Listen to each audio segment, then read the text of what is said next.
ہم نے بھارت کی تاریخ نویسی میں پہلے قدیم دور میں بھارت کی کیا تاریخ نویسی تھی، بھارت میں کس طرح سے تاریخ نویسی ڈیولپ ہوئی، یہ بات ہم نے سمجھے۔ ابھی ہم عہد وسطیٰ میں تاریخ نویسی یہ سمجھنے کی کوشش کریں گے۔ میں نے آپ سے کہا تھا کہ تاریخ نویسی کے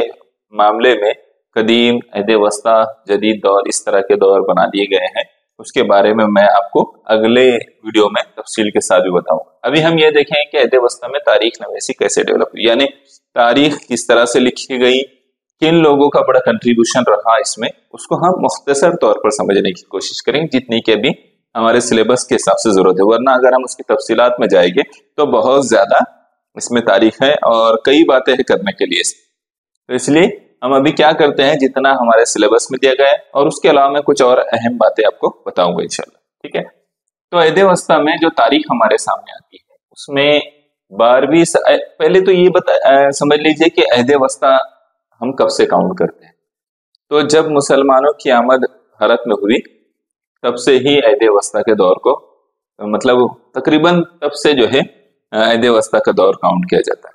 تو آپ یہ یاد رکھیے کہ مسلمان 1000 عیسوی میں یہاں پر تقریباً 1000 عیسوی میں آئے اور اس کے بعد سے یہ سلسلہ شروع ہو گیا، تو تبھی سے یہ دور شروع ہوتا ہے۔ یہاں پر اس بات کو دیکھیں کہ 12ویں صدی عیسوی میں کلہن نے ایک تحریر لکھی تھی، ایک کتاب اس نے لکھی، راج ترنگینی۔ راج ترنگینی جو کتاب ہے کلہن کی لکھی ہوئی، کافی مشہور کتاب ہے یہ، عہد وسطیٰ سے جس کا تعلق ہے۔ اس میں کیا چیز ہے جس نے اس کو مشہور بنایا، یہ کتاب کیوں ایسی ہے جس پر ہم ابھی چرچا کر رہے ہیں۔ تو ایک سائنٹیفکلی اس میں کافی چیزیں موجود ہیں۔ اس میں جو باتیں اس نے لکھی ہے وہ بہت زیادہ مطلب اوتھینٹک ہے، سند والی باتیں ہے۔ جیسے اس نے جن چیزوں کا استعمال کیا تو اس نے کئی کندہ تحریریں اس نے اسٹڈی میں لایا، سکے، قدیم عمارتوں کی باقیات کی اسٹڈیز کی، شاہی گھرانوں کے مصدقہ اندراجات جو تھے، یعنی شاہی گھرانوں کی جن کے بارے میں کچھ باتیں لکھی گئی تھی وہ اس نے اسٹڈی کی، اور مقامی رسم و رواج جیسی چیزوں کو اس نے اسٹڈی کیا، اور اس کے بعد جو ہے اس نے باریک بینی سے مطالعہ کر کے یہ کتاب لکھا ہے۔ تو اس وجہ سے اس کتاب کی اہمیت کافی بڑھ جاتی ہے، کیونکہ کتاب کب اہمیت اختیار کرتی ہے، اس میں موجود کنٹینٹ کی بنا پر، اور وہ کس انداز میں تیار کیا گیا ہے، یہ کسی بھی کتاب کو جو ہے اہم بنا دیتے ہیں، کہ کس طرح کا اہم کنٹینٹ انہوں نے لیا ہے، کتنا ضروری کنٹینٹ انہوں نے لیا، اور کس طرح سے انہوں نے وہ کنٹینٹ کو لانے کی کوشش کی ہے، کتنی ریسرچ اور تحقیق کے بعد وہ کنٹینٹ ہمارے سامنے آتا ہے۔ تو یہ راج ترنگینی جو ہے، راج ترنگینی یہ بہت اہم کتاب ہے۔ اس کے بعد جو ہے عہد وسطیٰ میں مغلیہ دور ہے، پھر لودھی پیریڈ ہے، عہد سلطنت ہے نا، تغلق خاندان ہے۔ تو یہ سارے جو ہے بڑے اہم دور ہے، اور اس میں تاریخی کام ہوا ہے، ہر دور میں تاریخ کا کام ہوا ہے۔ سلطنت کا جو عہد غلامہ جسے کہتے ہیں، یا اس سے پہلے جو ہے دہلی سلطنت کا جو دور ہے، تو یہ ساری دور میں، ہر دور میں تاریخ لکھنے کا کام ہوا۔ لیکن یہاں ظاہر سی بات ہے کہ ہر دور کی لکھی ہوئی کتابوں کو تذکرہ نہیں کیا جا سکتا، یا وہ ان سب باتوں کو نہیں سمجھایا جا سکتا، تو کچھ ایک باتیں یہاں سمجھائی جا رہی۔ تو اس میں مغلیہ دور بڑا اہمیت کا ہے، جس میں تاریخ نویسی پر کافی کام ہوا، یعنی تاریخ لکھنے کا کافی کام ہوا۔ اس دور میں مسلمانوں نے کافی اچھی تاریخ لکھنے کی کوشش کی۔ خاص طور سے کیا ہوتا تھا کہ درباری مورخین ہوتے تھے۔ درباری مورخین یعنی جن کا تعلق کسی بادشاہ کے دربار سے ہوتا تھا، وہاں وہ کسی عہدے پر ہوتے تھے اور وہ خود تاریخ لکھ رہے ہوتے، تو وہ درباری مورخین کہلاتے۔ تو درباری مورخین نے تاریخ لکھا، اور وہ اس پر جو تاریخ لکھی گئی وہ زیادہ تر عربی اور فارسی میں لکھی گئی، زیادہ تر جو تاریخ لکھی گئی وہ عربی اور فارسی میں لکھی گئی، بعد میں اس کے ٹرانسلیشنز ہو گئے۔ اس میں جو اہم مورخین ہے اس میں ضیاء الدین برنی کی جو کتاب ہے وہ تاریخ فیروز شاہی ہے، جو بہت مشہور ہوئی۔ کون سی ہے؟ تاریخ فیروز شاہی ہے، جو بہت مشہور ہوئی۔ یہاں میں نے اس کی تصویر لگا دی اس کتاب کی، آپ اس کو دیکھ سکتے ہیں۔ تو یہ ضیاء الدین برنی کے بارے میں آپ معلوم کریں، یہ بہت بڑے مورخ تھے، انہوں نے اور بھی کچھ کتابیں لکھی ہیں۔ اس کے ساتھ ساتھ جو بات ضیاء الدین برنی کو مشہور یا اور زیادہ جو ہے مقبول بناتی ہے، وہ کیا ہے کہ اس کا تاریخ سے متعلق خیال، تاریخ کے بارے میں وہ کیا سوچتا تھا، یہ بات اسے اہم بناتی ہے۔ یہاں لکھا گیا تاریخ ان کا خیال ہے کہ تاریخ نویس کا فرض ہے صرف حکمرانوں کے کارناموں اور فلاح و بہبود کے قصے بیان کرنے پر ختم نہیں کرنا چاہیے، بلکہ حکمرانوں کی خطا کاریاں اور غلطیاں اور پالیسیوں پر بھی تنقید کرنا چاہیے۔ اس نے بہت اہم نقطے کو لکھا کہ اگر کوئی درباری مورخ بھی ہے تو اس نے یہ نہیں کرنا چاہیے کہ صرف حکمراں کی تعریف ہی کیا جا رہا ہے، حکمراں کے اہم کاموں کو ہی بیان کیا جا رہا ہے، بلکہ اس کا کام یہ ہے کہ اگر حکمراں سے کوئی غلطیاں ہو رہی ہے تو وہ بھی کرے، اس کی کمزوریوں پر بھی بات کرے، اس کی پالیسیوں پر بھی تنقید کرے، جو کچھ اس نے اصول بنا رکھے تھے اس پر بھی بات کرے، اس کے ساتھ ساتھ اس زمانے کی عظیم شخصیات پر بھی بات کرے، محققین پر بات کرے، اور اس زمانے کی جو تہذیبی اور مذہبی شخصیات ہیں یا اس طرح کی کوئی سماجی چیزیں ہیں تو اس پر بات کرے۔ گویا کہ ضیاء الدین برنی یہ اصول پیش کرتا ہے کہ تاریخ صرف سیاسی تاریخ نہیں ہونا چاہیے جو ہمارے پاس میں زیادہ تر لکھی جاتی رہی، پہلے جنگوں کی تاریخ، بادشاہوں کی تاریخ، حکومتوں کی تاریخ،